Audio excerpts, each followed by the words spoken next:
বিশ্বনবী মুহাম্মদ রাসূলুল্লাহর ঘর মাদ্রাসা, এর দায়িত্বে যারা আছে নবীর সম্মানে আল্লাহ তাদেরকে যেন মাফ করে দেন। বিশ্বনবীর খাদেম এই পরিচয় নিয়ে হযরতে ওমর বিশাল একটা ফায়দা তিনি নিয়েছিলেন। আমি তার জীবনীতে পড়েছি। তিনি সন্তানকে মাদ্রাসায় দিলেন। ওই সময় প্রধান বিচারপতির দায়িত্বে ছিল হযরতে আলী রাদিয়াল্লাহু তাআলা আনহু। তিনি তার সন্তানটাকে দিলেন মাদ্রাসায়, হযরতে হুসাইন। বারবার কলম ফেলে দিচ্ছে টেবিল থেকে আর বলছে আমাকে তুলে দাও, তুলে দাও। 3 বার তিনি তুলে দিলেন। চতুর্থবার বললেন, দেখো বারবার কলম ফেলে দাও আর আমাকে তুলতে বলো, আমি কি তোমার খাদেম? আমি কি তোমার চাকর?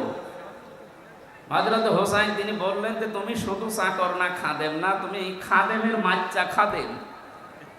একটা প্রধান বিচারপতির ছেলেকে যদি বলা হয় যে তুমি খাদেম না, তোমার বাপও খাদেম, ওর মাথা তো এমনি খারাপ হয়ে যাওয়ার কথা। তিনি ওই সময় দেশের প্রেসিডেন্টের ছেলে, বাড়িতে গিয়ে বলছে, আব্বা আমি আর মাদ্রাসায় যাব না। কেন? আমার ক্লাসে হোসাইন আমাকে গালি দিয়েছে এবং তোমাকেও গালি দিয়েছে, বলেছে নাকি আমি খাদেমের বাচ্চা খাদেম, তুমি যদি বিচার না করো আমিও মাদ্রাসায় আর পড়বো। তিনি বললেন ঠিক আছে, বিচার এখন না, জমার দিন করবো। হাজারো মানুষ আসবে জমার দিন মসজিদে নববীতে। তিনি খুতবা দেওয়া বন্ধ করে বললেন, হোসাইন এখানে আসো। বলছে হ্যাঁ, এই সামনে আসো।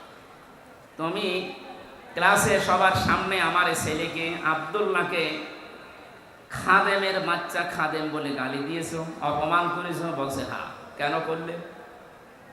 হযরত হোসাইন বললেন, খলিফা বুকে হাত দিয়ে বলেন তো, আপনি কি আমার নানার খাদেম ছিলেন না?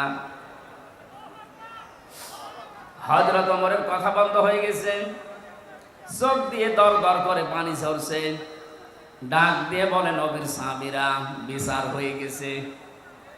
ছোট মানুষ আব্দুল্লাহ তো বোঝে না, ডাক দিয়ে বলে, বাবা বিচার তো তুমি শুরুই করলে না, হয়ে গেল কি করে?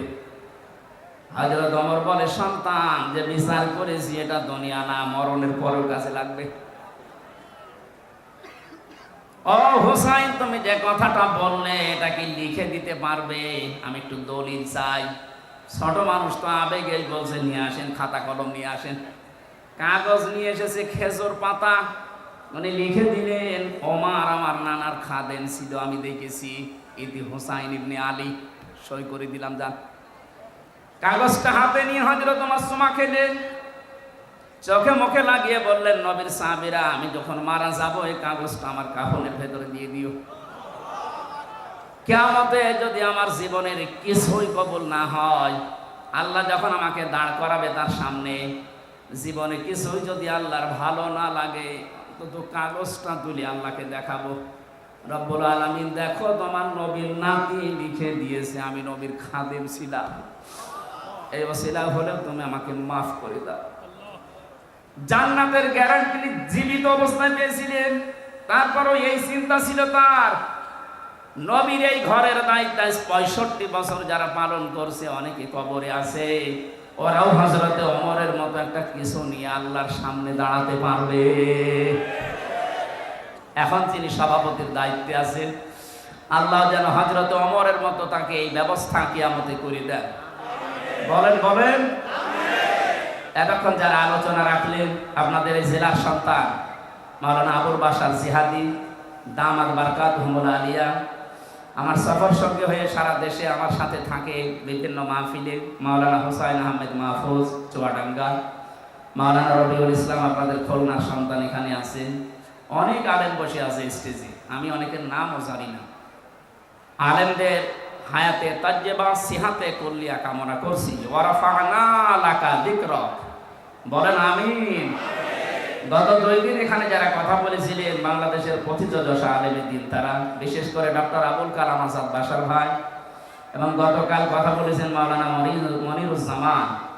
আল্লাহ আলেমদের কথাগুলো বাস্তবে প্র্যাকটিক্যাল লাইফে আমল করার তৌফিক দান করে।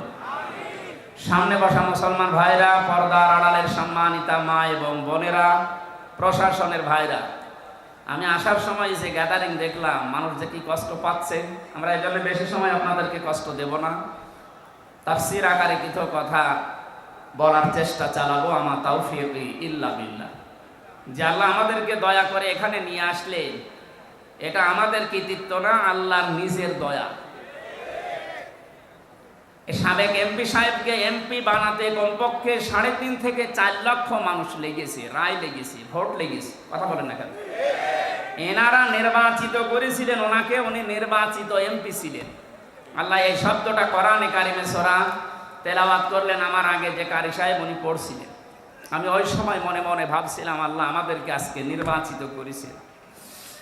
আল্লাহ পাক বলেন হুয়াজতাবাকুম, তিনি আল্লাহ তোমাদেরকে নির্বাচিত করেন। খুলনাবাসী, আমি গতানুগতিক কথা বলি না, যা বলি ওখান থেকে শিক্ষা বের করি। খুব অ্যাক্টিভ হয়ে শুনবেন। নির্বাচিত করেন কে? লক্ষ লক্ষ নবী দুনিয়ায় এসেছে, লক্ষ কোটি মানুষ আল্লাহ দুনিয়ায় পাঠিয়েছে, আদমের সন্তান। কিন্তু বিশ্ব নবীর উম্মত হওয়ার জন্য সবাই নির্বাচিত হয়নি, আল্লাহ আমাদেরকে নির্বাচিত করেছে। কথা বলেন না কেন? অন্তত এই শিরোমণি এবং এই ডমরিয়া ফুলতলা মিলে 3.5 থেকে 4 লাখ মানুষ বাস করে, ভোটার শুধু।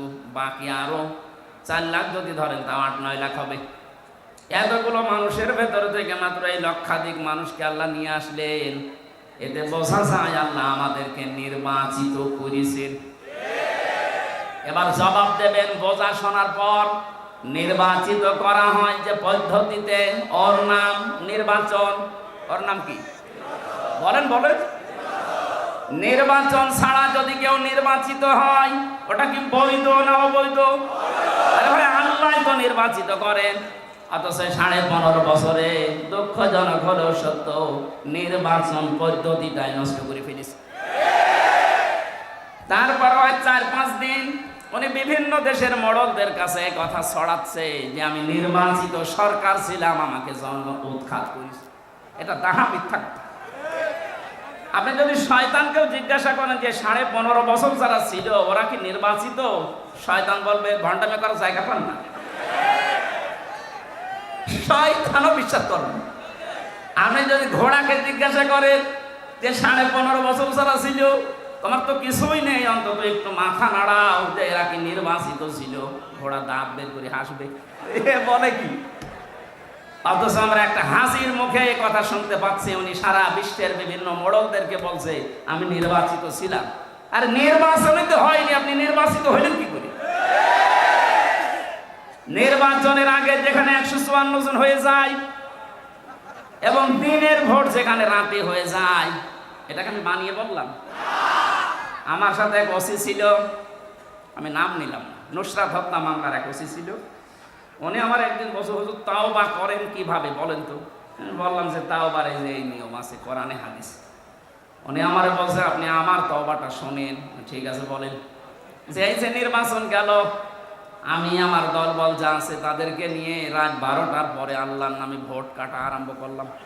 এইভাবে কোরআন শরীফ আমার সামনে এইভাবে বলছে, আমি আল্লাহর নামে করলাম। ফজর পর্যন্ত কাজ কমপ্লিট করে বাক্স ভর্তি করে পাঠিয়ে দিলাম। এবার আমি গোসল করলাম, ওযু করলাম, 2 রাকাত নামাজ পড়লাম, এরপরে বললাম আস্তাগফিরুল্লাহ। আমার এই তাওবা কি হয়েছে? আমি বললাম কি তাওবা বলে? আপনি কি দোষ আল্লাহর কাছে করেছেন যে আল্লাহকে বলছেন আস্তাগফিরুল্লাহ? আপনি দোষ করেছেন হামজার কাছে। আমার মতো 3.5 লাখ 4 লাখ হামজা এই রায় দেওয়ার কথা ছিল, আপনি নিজেই দিয়ে দিলেন। এই কথা বলছেন না কেন?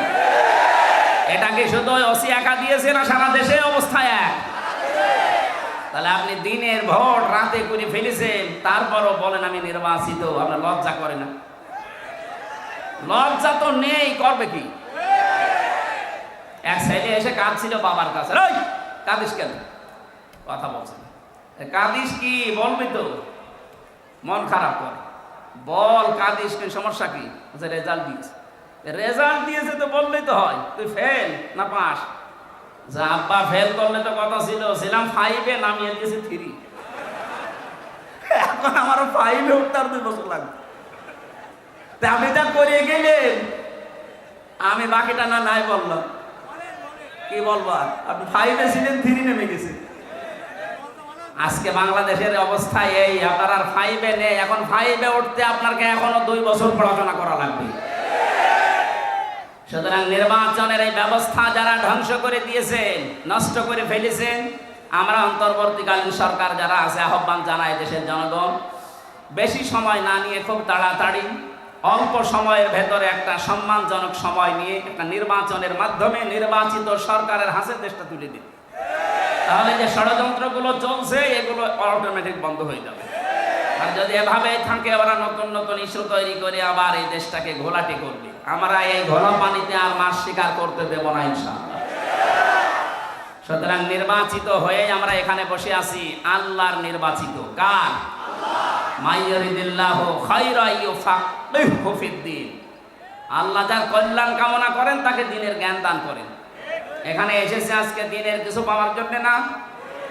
কারণ দল মত নির্বিশেষে, এটা শুধু যারা জামাত ইসলাম করে, যারা চরমনাই পীরের মুরিদ, যারা হেফাজত ইসলাম তাদের অনুষ্ঠান না, এটা মানুষ পদবাচ্যে যারা বিবেচিত তাদের অনুষ্ঠান।